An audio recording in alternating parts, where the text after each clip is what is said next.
Assalamu alaika shugaba, salama alaika. Rabbu kai salati sashi, ninka shi sau isar kadarin shi, magurar isa da karamci, guda ɗayan da ba na biyin shi, da auliya usanya sahabu waɗanda rayuwa suka bashi, Siddiqu Usmani da Umar guda jiran dubu alhaidar, da ahalin gidanka zaita kowa ya samu su suka bashi.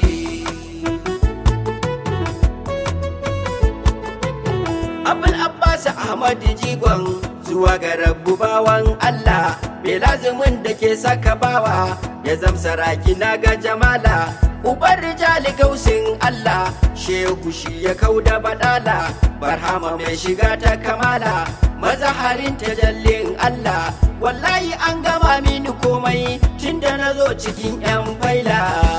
Assalamu